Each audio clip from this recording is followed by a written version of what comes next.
Sin lugar a dudas, el año 2021 ha sido un año y medio de muchos cambios y en realidad entender cosas, y una de las grandes cosas que hemos entendido ha sido esta fragilidad que tenemos entre la naturaleza y el ser humano, y cómo esta fragilidad puede verse fácilmente alterada, y específicamente en estos momentos por una pandemia como es la pandemia por COVID-19.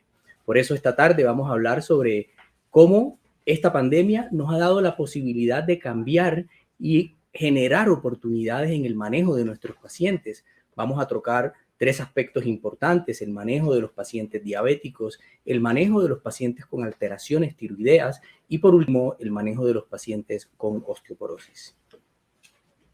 Por eso, esta tarde vamos a hablar sobre manejo del paciente diabético en tiempos de COVID o SARS-CoV-2.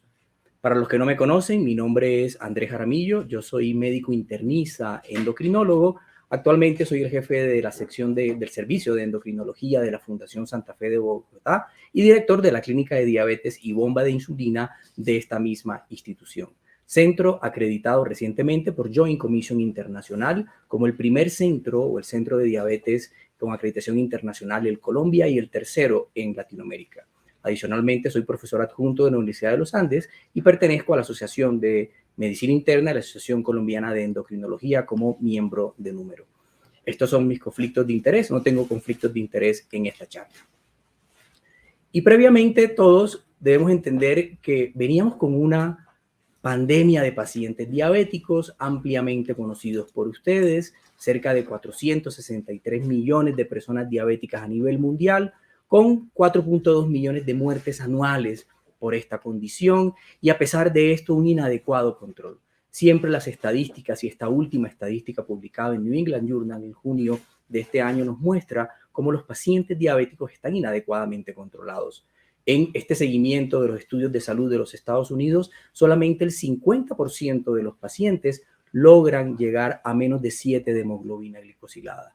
Y esa triple meta que siempre buscamos, menos de 7 de hemoglobina, tensión arterial controlada y lípidos, solo se logra en el 22% de los pacientes.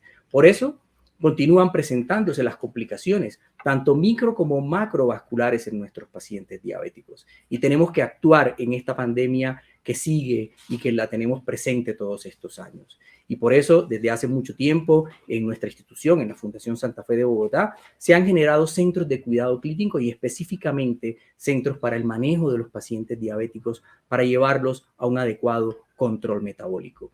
Y centramos esta atención principalmente en el paciente y su familia, teniendo como pilares fundamentales la educación, el seguimiento continuo y la valoración temprana y oportuna de las comorbilidades y así evitar complicaciones en los pacientes.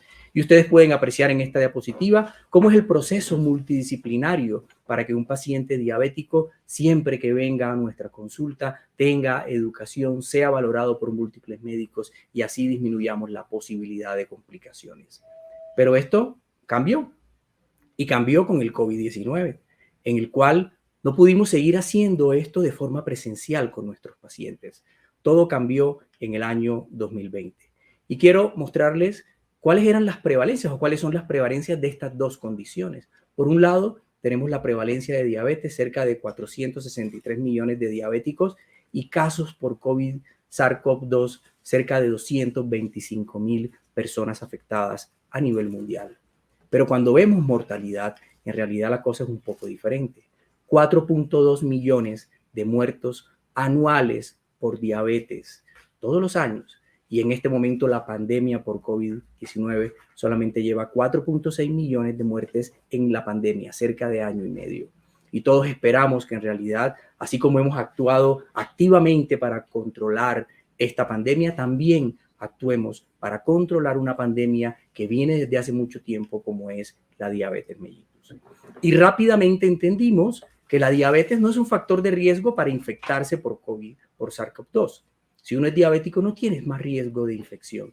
Y los diferentes metaanálisis nos muestran eso, como la prevalencia de diabetes en pacientes hospitalizados por COVID-19 es muy similar a la prevalencia que habitualmente vemos en la población general, cercano entre un 8 y un 9% de prevalencia.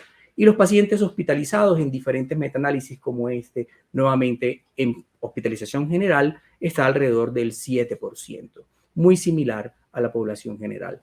No me aumenta el riesgo de yo infectarme por COVID-19, pero sí me aumenta el riesgo de complicarme y de presentar aumento de mortalidad por esta condición. Y esto rápidamente en los primeros metaanálisis, cuando inició COVID-19, y estos metaanálisis, todos vienen inicialmente de China, nos muestran cómo ser diabético se aumenta el riesgo de complicaciones y mortalidad si el paciente diabético se infecta por COVID-19. Y también la hipertensión, la enfermedad cerebrovascular y la obesidad. Y específicamente para diabetes, en esta publicación ustedes pueden apreciar cómo se nos aumenta 2.4 veces el riesgo de mortalidad por COVID-19 si yo soy diabético. Y cuando miramos en los pacientes que llegaron a cuidados intensivos, aquí sí la prevalencia de diabetes es mucho más alta, cerca al 20%. Y cuando miramos y comparamos pacientes que no sobrevivieron a esta condición versus los que sí sobrevivieron, habitualmente los pacientes que no sobreviven, cerca de un 25% de estos pacientes son diabéticos. Pero en realidad, ¿esto por qué se da? ¿Por qué se aumenta la mortalidad en los pacientes diabéticos? Y una de las cosas que aprendimos rápidamente, y este fue uno de los primeros estudios que lo demostró, es el inadecuado control metabólico. En este estudio se compararon dos poblaciones, pacientes diabéticos inadecuadamente controlados o pacientes que ingresaban con hiperglicemia versus pacientes diabéticos adecuadamente controlados. Quiero que miren en la parte baja de la diapositiva los niveles de hemoglobina glicosilada al ingreso de este estudio a la hospitalización.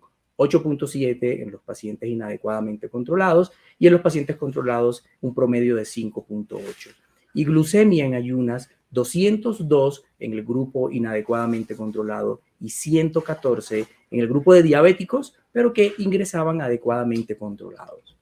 Y quiero que miren esto, la mortalidad, como la mortalidad de un paciente diabético o no diabético hiperglucémico al ingreso de esta condición es cercana al 30% versus solamente un 6.2 en los pacientes que son diabéticos y están adecuadamente controlados.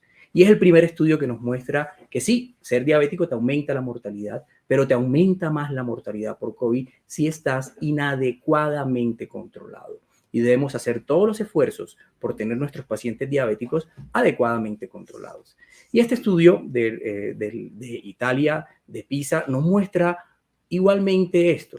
Los pacientes que ingresaron con una glucemia normal tenían una mayor sobrevida a largo plazo versus los diabéticos y los que peor le fuera el diabético que estaba con hiperglicemia en la línea que ustedes pueden apreciar en la diapositiva de color violeta. Peor posibilidad de, peor pronóstico en la hospitalización si eres diabético y estás inadecuadamente controlado. A modo de resumen, podemos decir que en realidad el aumento de la morbilidad en el paciente diabético cuando contrae esta condición como el COVID-19 depende de las complicaciones que tenga el paciente de base, micro o macrovasculares o deterioro de la función renal. Por otro lado, las comorbilidades asociadas como hipertensión, como obesidad o enfermedad cerebrocardiovascular. Y por otro lado, la presencia de buen o mal control metabólico. Y esto incide en que el paciente diabético tenga una enfermedad mucho más severa y al final termine aumentando su posibilidad de muerte. Y quiero dejarles esta diapositiva que me pareció espectacular, esta revisión del doctor Del Prato ampliamente en la diabetes, en cómo se relaciona el daño en la célula beta, la tormenta de citoquinas que genera el COVID y todas las alteraciones en el paciente diabético y cómo al final el paciente presenta un peor desenlace. Pero todas estas enseñanzas nos ayudaron a generar mejores estrategias de manejo en nuestros pacientes.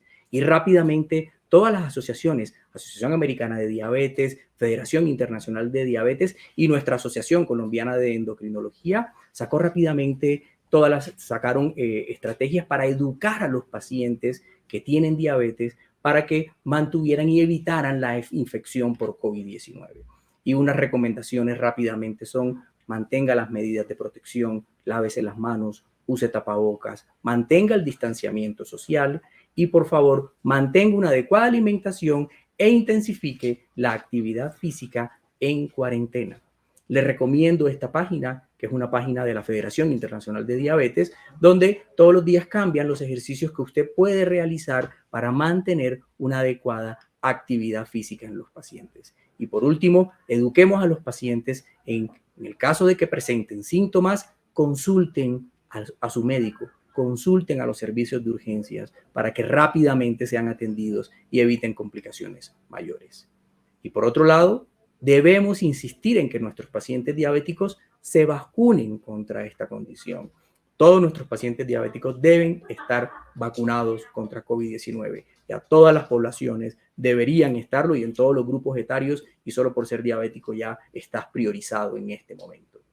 Pero otra de las cosas que aprendimos en esta pandemia fue la telemedicina, en cómo teníamos que cambiar esa forma de atender a nuestros pacientes.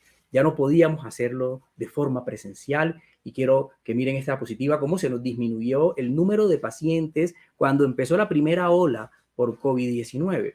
Veníamos entre 700 y 800 pacientes mensuales en la clínica de diabetes y esto rápidamente bajaron a cerca de 200 pacientes atendidos por mes. Y tuvimos enseguida que pensar en cómo íbamos a llegar a nuestros pacientes, cómo íbamos a atender a esos pacientes que previamente se habían atendido. Y rápidamente salieron múltiples publicaciones de que a través de la telemedicina podíamos llegar a estos pacientes y llevarlos a un adecuado control metabólico. Un metaanálisis muestra en realidad cómo la telemedicina le permite a que su paciente llegue a metas cuando se compara con solamente mantener un seguimiento en el paciente y mantener una valoración no por telemedicina, con descensos de hemoglobina glicosilada cercanos a 0.5% en los pacientes. Es efectivo, en realidad, hacer telemedicina y específicamente para pacientes diabéticos. Pero rápidamente tuvimos que empezar a definir qué pacientes debían ser llevados prontamente a telemedicina. Y esas fueron las primeras publicaciones. Y nos argumentaban que debían ser los pacientes de más riesgo, principalmente diabetes gestacional, pacientes con diabetes tipo 1, tipo 2, que utilicen bomba de insulina o que tuviesen sistema de monitoreo continuo de glucosa, los pacientes con alto riesgo de mortalidad por edad o comorbilidades y los pacientes inadecuadamente controlados. Pero también entendimos que al final todos los pacientes diabéticos se pueden beneficiar de su atención a través de telemedicina.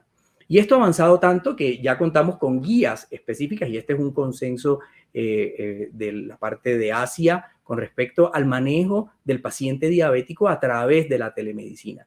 Y te coloca cuáles son los medicamentos que debes utilizar, las diferentes intervenciones. Entonces, se ha avanzado mucho en la telemedicina en el paciente diabético. Y aquí lo implementamos. Rápidamente, en el mes de abril y mayo, se empezó a hacer videoconsulta y sobre todo consulta virtual sincrónica para poder atender a nuestros pacientes diabéticos. Y ustedes aprecian cómo fue creciendo en el tiempo el número de consultas y también el número de consultas virtuales para la atención de nuestros pacientes diabéticos.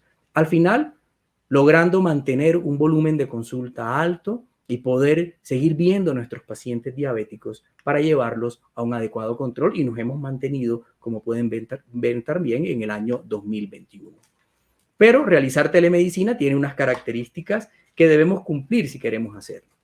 Lo primero es que debemos determinar cuál es el paciente que no debe quedarse en telemedicina, sino que debe asistir a una consulta presencial o ir a urgencias. Y esto muchas guías lo mencionan. Todos los pacientes que tengan posibilidades de estar infectados por COVID-19 no debería verse en telemedicina, sino pasar a una atención hospitalaria o un médico que lo pueda valorar si el paciente tiene descenso de la tensión arterial o descenso de la oxigenación y sobre todo todos los pacientes diabéticos recién diagnosticados o que desarrollen algún tipo de complicación micro o macrovascular.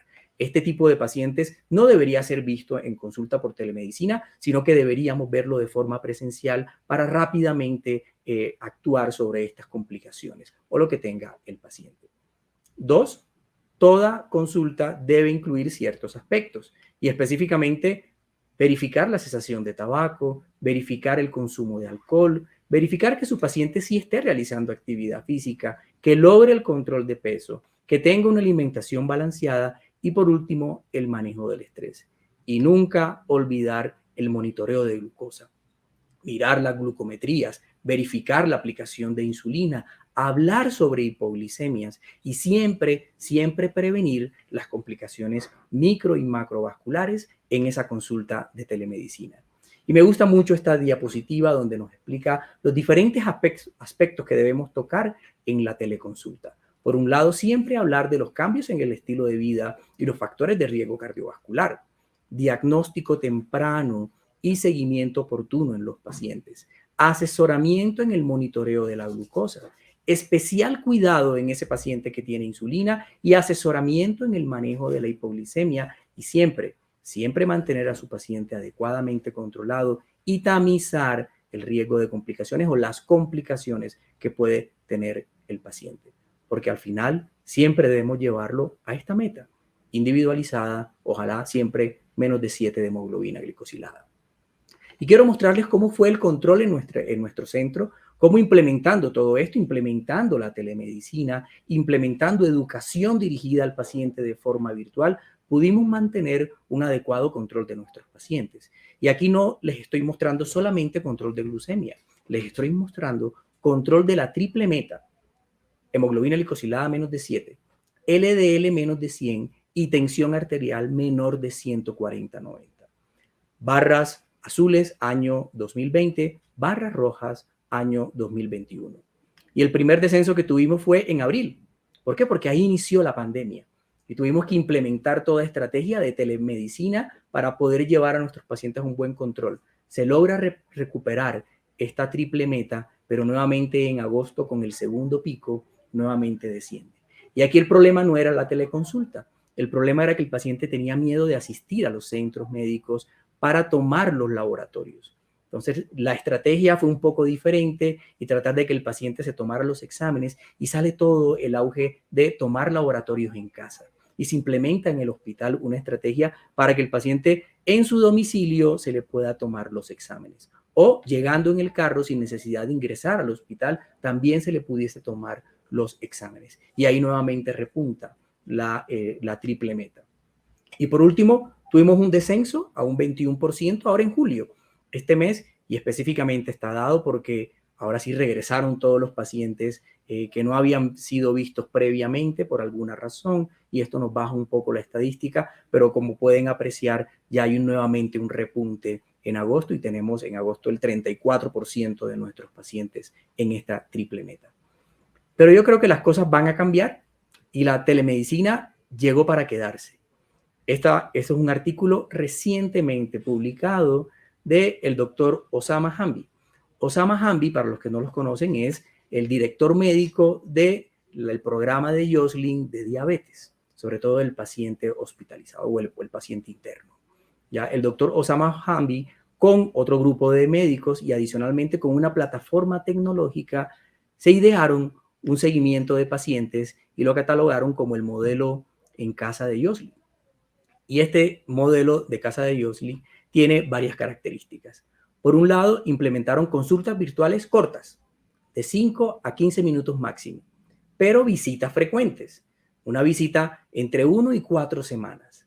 Había la posibilidad de cancelaciones rápidas, tanto del médico como del paciente. Como eran citas cortas y son citas que se pueden agendar fácilmente, el paciente, si tenía algún inconveniente, la podía cancelar y la podía reprogramar rápidamente el siguiente día o en unas horas posteriores.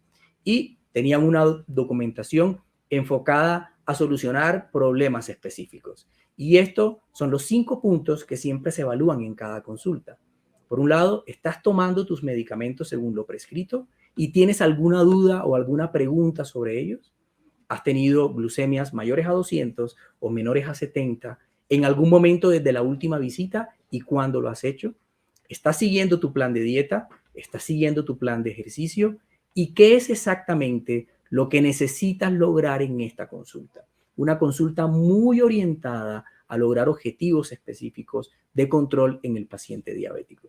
Y esto se logró que se pudiera facturar en Estados Unidos y como son consultas cortas, pero frecuentemente tienen un costo mucho menor que una consulta habitual por un endocrinólogo en el paciente.